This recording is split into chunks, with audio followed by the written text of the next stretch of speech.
নমস্কার বন্ধুরা, আমি সোনা সোনার ছোট্ট সংসারে আপনাদের ওয়েলকাম। আমরা যাচ্ছিলাম ঘুরতে পুরীতে। ট্রেন আসলো, ট্রেনে ওঠার পরে রাত্রিবেলা খাওয়া দাওয়া করে বাড়ির থেকে চাউমিন বানিয়ে নিয়ে গেছিলাম। খাওয়া দাওয়া করে আমরা শুয়ে পড়লাম। আমার ছেলে ওদিকে গুড নাইট বলছিল। 2টো অবধি ঘুমালাম, তারপরে ঘুমটা ভেঙে গেল। ঘুম থেকে ওঠার পরে চোখে মুখে একটু জল দিয়ে নিলাম, শরীরটা ভালো লাগছিল না। জানি না এটা কোন স্টেশন, মনে নেই, ভুলে গেছি, কারণ গেছি অনেক দিন।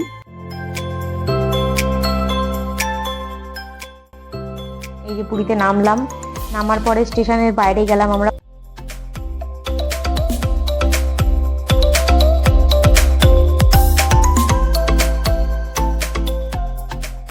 দৃশ্যটা আজকে দারুণ ছিল, মানে সেদিনকে দারুণ ছিল। তারপর ওখান থেকে আমরা টেকার নিলাম, টেকার করে হোটেলে গেলাম। এই যে টেকারে উঠে পড়েছি, আমার ছেলে আর সোনাই সামনে বসা ছিল, আমি ভিডিও করছিলাম। টেকারে করে আমরা হোটেলে পৌঁছালাম। হোটেল থেকে সন্ধ্যাবেলা আমরা বেরিয়েছিলাম কেনাকাটি করতে আর ঘুরতে বিচের ধারে।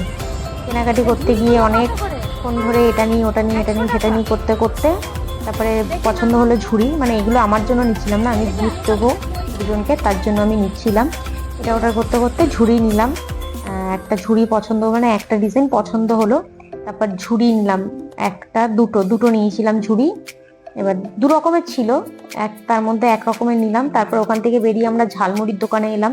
উনি ঝাল লঙ্কার গুঁড়ো দিচ্ছিল, মানে শুকনো লঙ্কার গুঁড়ো, আমি দিলাম না। তারপরে বললাম 2 জায়গায় প্যাক করে দিতে। তারপর ওখান থেকে গজার দোকানে চলে গেলাম, গজা নিলাম। নেওয়ার পরে ওখান থেকে আমরা সেদিন রাতেই ট্রেন ছিল।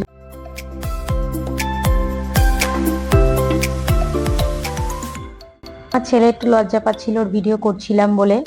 তারপরে সেদিন রাত তো আমি ট্রেনে ওঠানোটা দেখতে পারিনি। তারপরে ট্রেনে নামার আগে আমি ভিডিও করছিলাম। এই নেমে গেছি শিয়ালদা স্টেশনে। অনেক কথা হলো, টাটা বাই বাই। আমার চ্যানেলটা সাবস্ক্রাইব ফলো করে দেবেন।